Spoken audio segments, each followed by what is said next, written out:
This is a picture I drew, brothers and sisters, of kind of close up of scary Titan Eren. If you enjoy this drawing and like to see more, follow me on the Instagram, Twitter, and Facebook. And as always, have a nice day. Attack on Titan, Episode 11, Icon. Well, hello, my brothers and sisters of the Nerd Nation. I, as always, am Jim, here to bring you another review on the epic and action-packed, grisly, and sometimes gory tale of Attack on Titan. This is, again, and I've said it before, to me it's a great series. It's really the first anime series that I've ever watched that's actually an ongoing series with a number of episodes. In the past, I had watched a couple of different kind of one-shot type deals, Ghost in the Shell, the movie, Ninja Scroll. Those are a couple that come to mind. There was a few other ones that I might have watched a few episodes here or there, but really this is something that's really kind of brought me in and drawn me in. I really like the story. I like the animation, the character development, the world itself. So our last episode was a little bit on the slower side, but it wound up seeing Commander Pixis, Pixis, who's the commander of the whole southern region, the whole southern territory. He had got there just in time and basically saved Armin and Mikasa and Eren from from being killed by basically by their own people. At the end of the episode, basically he went and he talked with Armin, and Armin said, "Hey, listen, I had this idea that Eren could turn into a Titan and dig up this giant boulder and block the hole in the wall, so we could reclaim Trost." And Eren says, "Hey, I'll do it," and that was how the episode ended. So that's where this episode picks up, and basically what happens is they're trying to come up with and devise a plan. Some of Pixis's subordinates, they're doubtful, and I mean, and rightly so. Eren's kind of like that wild card. He's that unknown. And some of them say, do you really think that this is something that we should do or what have you? And Pixis basically says, listen, there's no other way that we're going to take back Trost, okay? And we're basically, a nut hair away from losing Wall Rose over here, okay? So let's try it, I mean, ultimately, I don't think that he's being foolish. I think that what he's trying to do is go and put his faith in something that maybe it has maybe it's a gamble, maybe it's got a lower percentage chance and other things. But he basically says, and this is what he says: "Listen, I've never won against the Titans. I just want to win, man. I just want to win. I want to win for humanity. I want to put one in the W column, So he starts getting everybody to kind of come on board. And this is another episode that really, for the most part, it seemed like it moved along a little bit slower to me, because there's a part in the middle, or I guess towards the beginning, middle, whatever you want to call it, after this first few minutes, while everybody's kind of coming together up at the top of the wall, they're devising this plan, that we go in and we see, the garrison of troops that were supposed to have formed up. And basically, they're kind of getting word that they're going to be going back into Trost, and some of them are like, "Man, that's suicide." And there's this one in particular that he just reminds me of Bill Paxton, the actor Bill Paxton from Aliens, and the movie Aliens, the second one, the guy that's always like, "Game over, man, game over," And they're talking about the little girl, like, "Why don't you fucking put her in charge, man? That's it, we're done." And he let fear. He succumbed to fear is what happened. He let it take him over. So this is a similar instance, because this guy basically is just like, "Screw this, man. I'm leaving. I'm not gonna go in there and die and get eaten by a Titan. I'm gonna go spend a few hours with my family. And he's warned, of course, by his commanding officer, that you can't talk like that. Traitors will be executed. This and that. And he's like, "That'll be better than getting eaten by a Titan, man." So there's really some dissension amongst the ranks, and there's a couple other ones that are just quietly trying to nudge others, and they're really kind of just trying to get everybody in sight or start a bit of a commotion and a riot, so some of them can kind of just sneak away and leave. Because obviously it's it's the same type of thing. Deserters will be executed, that sort of thing. So it's kind of cool though, because then Pixis goes and comes to the top of the he's up on top of the wall over there, and he addresses everybody, and he's like, "Listen," he's like, "Attention." And he goes and he says, he goes and he weaves a little bit of lie, a little bit of bullshit. He goes and he says, Eren over here, that this recruit, he's part of a top secret government project to turn humans into Titans, right? Obviously, is like to weaponize humans, you know what I mean? Like, he was our guinea pig. And it's a complete lie. They have no idea what's going on with Eren. They know that he did change into a Titan, but nobody knows how, why, if he can do it on command. But he's trying to, I mean, it's all about the mentality of things, okay? If somebody thinks they can win, even if they have no chance in hell of winning, they're going to put everything they have, 150%, into trying to win. And sometimes the lesser force, the team that shouldn't win, for instance, does win because they rise to the occasion. And this is one of those instances. So he starts talking everybody up, and he says, so this is what we're going to do.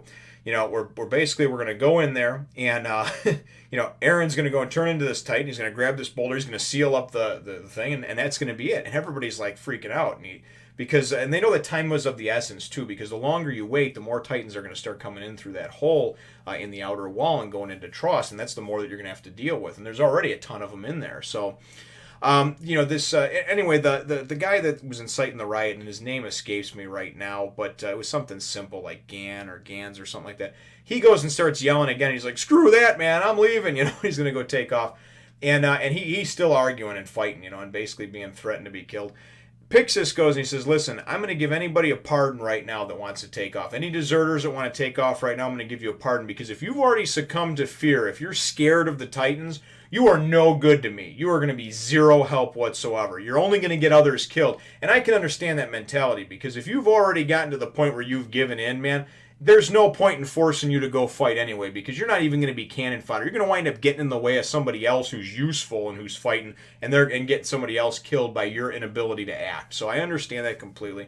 And some people that were kind of turning around, one guy turns back around and he sees an image and a flash of his daughter who got eaten by a Titan in one of the attacks, and he basically goes and he mans up, man, and he says, you know what, I can't do that. I can't do that to my family, can't do it to my daughter. He's going to fight. So it's kind of cool how you see the mentality and the morale of everybody change around. So then it winds up going back up to the top of the wall, and we get Armin, who is now turning into, he's the brains, man. I mean, he's kind of like the master strategist, and he goes and talks with some of Pixis's, subordinates, but they're still definitely higher up in the chain, the food chain, the chain of command than him. And he says, listen, I'm not trying to talk down on any of your plans or anything like that, and certainly I know that I'm, speaking above where I'm privileged to, because I'm speaking to a higher rank. And they're like, listen, go ahead and talk, whatever. He goes, why don't we do this? Listen, Titans are drawn to groups of people, right? Because they like to eat people. So why don't we go and distract as many of them as we can by just basically, kind of maybe like hanging down from the walls a little bit, just out of their reach, making a bunch of clatter and noise and drawing them to the wall. Okay, and then we can slow them down and hit them with cannon fire. This way we minimize our casualties, and then Eren can kind of go in fairly untouched, kind of a back alleyway, so to speak. He can go in and, obviously turn into a Titan, boom, grab the boulder, seal it up, and then we're going to deal with minimal casualties, right? So here Armin, the big brain, comes through again. They decide that's what they're going to do. But they also decide that they know that they're going to send an elite force, a crack team. Pixis is going to send some of his best, some of his elite squadron to go with him. And he winds up going and telling Ian, Rico, and Mitabi that, that they're going to go with Eren. And I believe it's Ian is the leader of them. And he says, and you're going to be in charge, and everybody else is going to be under your command. And he's just like, I don't know if I'm worthy, type of thing. And then everybody else goes, and they're like, no, I'm cool with that. So he's going to send these guys with him to kind of guard and protect Eren, from any random Titans that are going to be around. This is probably not going to go off without a hitch. There's tons of them inside of Trost. So, and then we get a quick thing between Eren and Mikasa, and Mikasa's always looking out for Eren. If you remember, it's kind of like the big sister mentality. You saved me when I was younger, so now I feel, I don't know, she just feels like I'm not so much indebted to him, but just like she watches out for him, right? Because she knows that he's just real brash and hot-headed, and she's always saving his ass. So she comes and basically, they have this argument about how he's like, I don't need you to watch over me anymore, and this and that. And, you've already been assigned to, to this guard or whatever, to the decoy team. Well, then I think it's Ian that comes over and is like, yeah, Ackerman, you're the best fighter we have here, so you're going to be on the elite squad, to help protect, Titan Eren over here. So Eren just shuts his mouth, and Mikasa's just like, okay, whatever. So the episode ends shortly after that. We go and we see, it's kind of cool because we see the plan in action, and we see, some of the, some of them hanging down, kind of luring the Titans by them, like, hey, come on, guys, just ringing the dinner bell, so to speak. And they're drawing a big number of them over there. And basically kind of around the other side, they're doing a little okey doke. We get obviously that elite group, with Mikasa and led by Ian, and then there's Mitabi and Rico and Eren. And they're all, kind of moving around quietly, trying to jump from roof to roof now in Trost District to get as close as they can to where that boulder is before they really have to get down on street level and expose themselves. So, again, very, very cool stuff, because you're kind of feeling like that stealth mission sort of deal, And then, they basically get there, and Eren is talked to as well about how basically, listen, don't make this for nothing, I think it's Rico that talks to him and says, listen, I don't want this to be this loss of life that's going to happen to be for nothing. Starts naming off all these different people. They're people. They have lives. You know what I mean? Just because they're soldiers, don't make their sacrifice worth nothing.